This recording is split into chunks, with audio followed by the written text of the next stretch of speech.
اللهم صل على محمد كما صليت. معزز دنیا دا د امتحان یو کور دی، په دې کې د الله رب الجلال د طرفه قسم امتحانات راځي. بعض امتحان د هغې تعلق د کموالي نقشونو سره وي چې د هغې نه علما تعبیر په مرګ سره کوي چې مرګ به راځي، او بعض امتحانات مختلفو صورتونو کې راځي.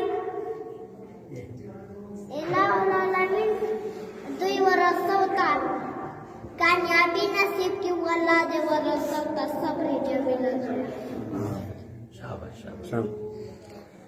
ورونو په دې صوفي کرامو کې یو لوی صوفي دی، حضرت شیخ جنیدی بغدادي رحمه الله. دی وای دا مصیبتونه او تکلیفونه په دې خلقو باندې راځي، خو دا خلک درې قسمه دي. یو قسم فاسقان و فاجران،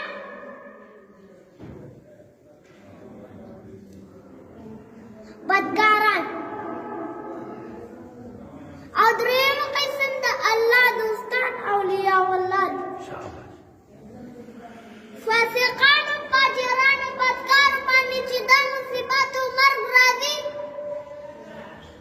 دا د هغوی دپاره هلاکت او تباهي ده.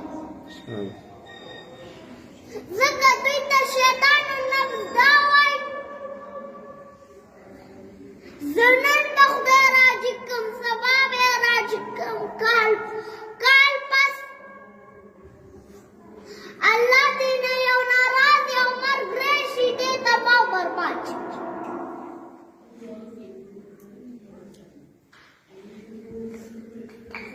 موسی علیه السلام الله ته عرض کړ،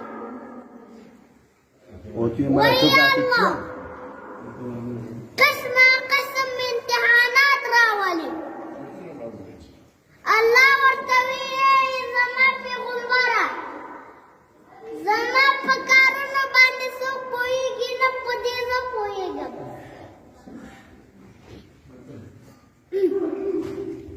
موسی علیه السلام عرض کړ، وایي الله ستا په دې کارونو باندې ولې خلک نه پوهېږي؟ یوه ورځ به یې درته وښیم.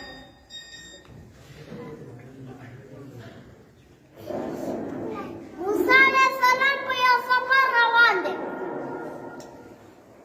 یو ځای کې دمه کوي، شنه باغچه ده، سیمان پکې راوړي ده، ورسره خوا کې چینه ده، اوږد بدن موسی علیه السلام کړی، چرنده مې وکړه، اوبه یې وڅښلې، سخته ګرمي ده.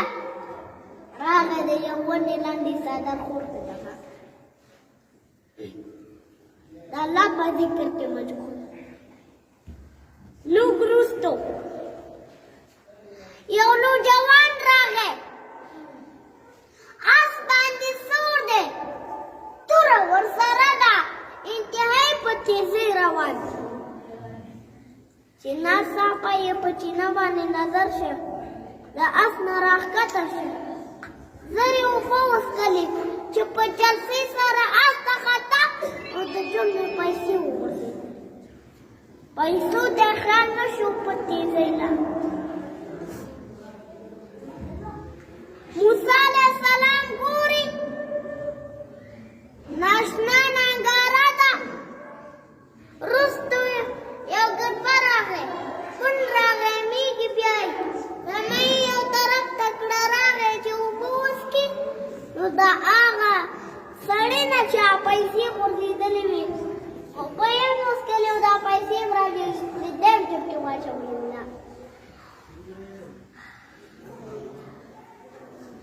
هرن معاذ بن جبل رضي الله تعالى عنه